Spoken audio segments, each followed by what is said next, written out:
Before we start with the installation of the tile, obviously we need to, in this case, we need to do the demolition.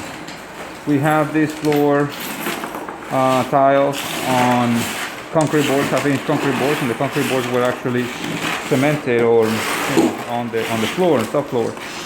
Luckily for us, there was a lot of dirt, so the cement didn't, grab on the subfloor as much. So what we're gonna do is we're gonna clean this out really well. We're gonna clean the surface really well, and we're gonna work with a sandwich of mortar, the concrete board with the screws, more mortar, and the new tiles. So we're gonna continue first with the cleaning of all the areas.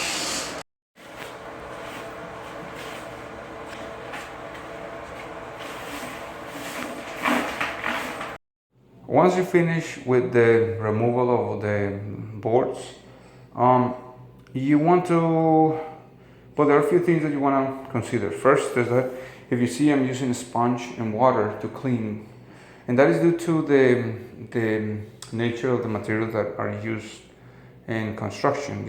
In this case, these light or thin set mortars are known for some elements that are carcinogenic. Yeah, and those are the ones that can produce cancer. So some states are actually banned in other ones, but actually the boards suggest this for you to use a good respirator. So I normally use like a regular respirator. I mean, this is like a better than regular, and also some goggles when I'm working. But anyway, when you clean, you want to make sure that you clean with vacuums with a good filter, a nice filter designed for trapping small particles. And also, you can wipe all the floors with a sponge. Don't use brooms, as that thing is dangerous. So the next thing that we're gonna do some pre-cutting of the boards that are gonna go on the floor, and then you wanna go ahead and apply the thin set mortar on the floor, a lot of screws, and then the tile. So that's okay. So once you have the area clean, and especially clean from all this extra material that you saw, and a lot of little bumps made with the cement and all the stuff, then you go ahead and screw some or fasten the soft floor to the beams. Now sometimes the houses are new like this one, it doesn't require that much work, but in some occasions it's good to put this type of screws. These are 2-inch screws, really good. They're outdoor type of screws, so they will be perfect for this application. What you want to do is you want to find the beams, and you want to use this like a T25 tip. You want to use it and then just put along the area so you avoid that squeaky noise. On the floor we're going to put these concrete boards. These are half-inch concrete boards, and the good thing about them is that they have this kind of mesh on both sides, so it makes it a little stronger than normal, than the other boards. And we're gonna fasten it with these screws. These are 1.25-inch screws. So we're gonna go ahead and install them on the floor. We're gonna make fairly straight, nice pattern of tiles on the floor, and I'll show you in a moment. So we're gonna cut. We're gonna do some pre-cutting of these boards, put them on the floor, and once we know where they're gonna go, we are going to remove them. We're gonna put some mortar on the floor, put it down, and some things and mortar, put it down, and put a lot of screws on top. That's the way it's supposed to be done. So let's continue.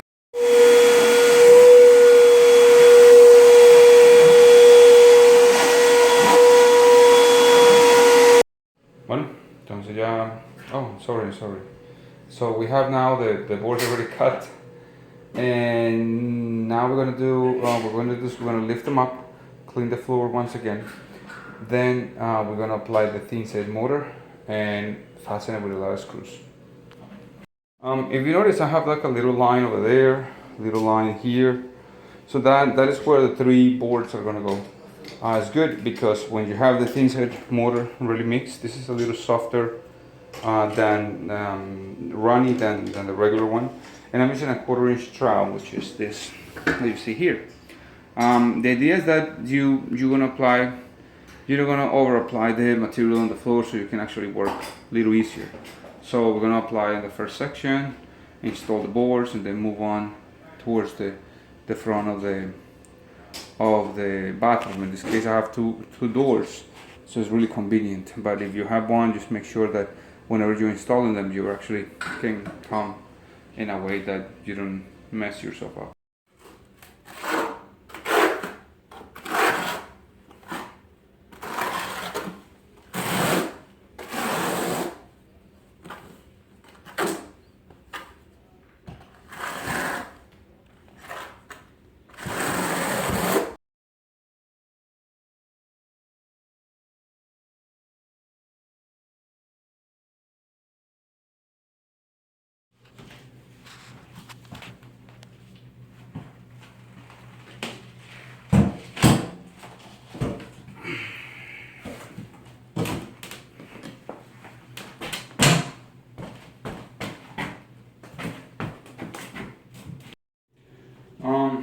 So now that you have the floor already installed, the floor plank, so the concrete boards down.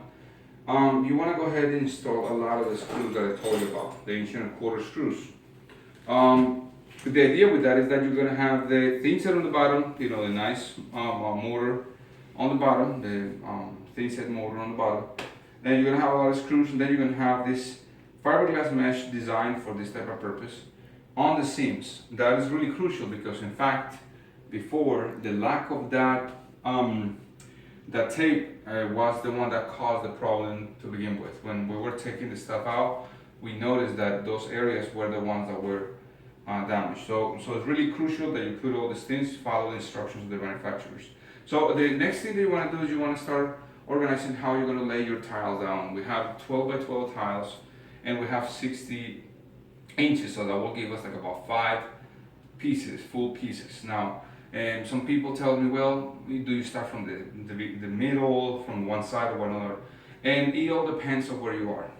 When you have bathrooms that have different type of shapes, the most important thing right there is that the visual part is covered as you enter into the room, or that is not as obvious as the little cuts are around. Let me explain a little bit. On this section, once you open the doors, these are the areas that are going to be exposed the most. So you have this edge, and then you have the edge of the entrance on the other side. So those are the ones that you want to make sure that look nice. Now, the ones against the wall, where the cabinet is going to be and all the stuff, they can actually hide the small pieces. So in this case, it's going to work for us that we're going to have those pieces on the side. We're going to have straight lines on the design now, and that's it. So we let's cover this up, let it dry, and then we'll start laying the tile down. Okay, so what you see here is an oxylating saw. This is a little piece of leftover tile that I have, and under it I have cardboard. The reason that I have this piece of cardboard is that I'm trying to simulate the thickness of the motor that I'm going to use, the thickness of the motor that I'm going to use. So you place it right there, and you pretty much cut with the oxylating saw on the bottom. You can use a jam saw as well.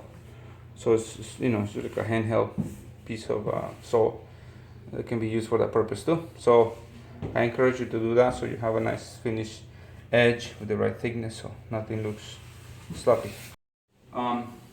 Now you see that I installed a section over here. I'm going to stop for a second. I'm going to explain. If you notice over here, the one of the thin set motor, I'm using the 3/8, like I said, because it has to be sticky. So if it gets too dry, you want to remove it, or you want to use the trowel again. If it's too wet, it's just going to collapse on you, and it's not going to be easy to work with. So the idea is that when you're installing this, if you notice that one tile is a little bit higher than the other ones, you go ahead and lift it up, clean a little bit of the section that is damaged or that saturated with the motor, and place it back again, and then check back again the heights, the something when it's too low. You want to see what areas are low, because sometimes the soft floors have some sort of odd shapes. So you want to go ahead and lift it up, put some more, just like a light layer, then put it back again. That's how you move on to make sure that everything is nice and level. So when you get to this area over here, you want to make sure that you made the cuts before. So you want to stop at a certain point. You made the cuts, and then you continue. I'm gonna come this way out. So we have a nice way of working, which is kind of different this time because we have 2 doors. So let's continue.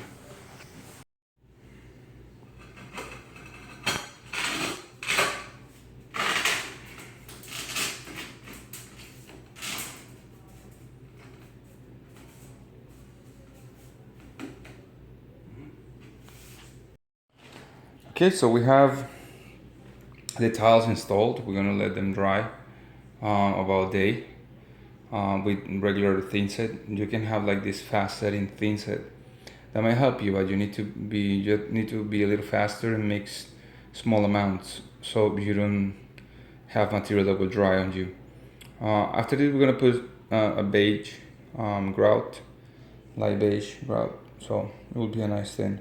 Just let it to dry, and you've probably seen some of my other videos. If not, I encourage you to take a look at them. But grouting is gonna be able to send the grout after it's nice and dry. So let's continue. And once you finish installing your thresholds, these thresholds are made with what normally will be a 4-inch backsplash that is used on top of counters, granite counters. So you have a huge selection of that. You can order them. You can have them cut for you. I find them useful in places where you want to raise a little bit that transition, so you avoid water from spilling out of the bathroom. Normally, you can butter the tiles against on the carpet, or maybe have a small transition from carpet to wood floor, like in this case. But I found those pieces really kind of cool, really nice. A little bit higher, but the edges are nice and rounded. Also, once you finish, you install your base moldings. I like to sit the base moldings on top of the tile. It looks a little more sharp, and you avoid a little shoe molding there. Now, because this is an old cabinet, I use the other type of shoe molding on the bottom. A little thing just to kind of make it nice and sharper. You obviously, you install your toilet, and we put some silicone. You can actually see a little bit of the sheen. Put some silicone on the toilet once it was finished, and pretty much it. So we used 2-inch nails. We did a mighty gun 16 gauge on the walls for the base molding on the studs, and the 18 gauge, which is smaller, thinner version nails for the bottom, 1.25 inch, and some painter's caulk for the thing. So that's it. That's it for this video. I hope this video will help you to understand how to make your own projects. If you have any questions, just put them there. I will do my best to answer them soon. So if you're not a subscriber, please subscribe. If you are, thank you as always. See you.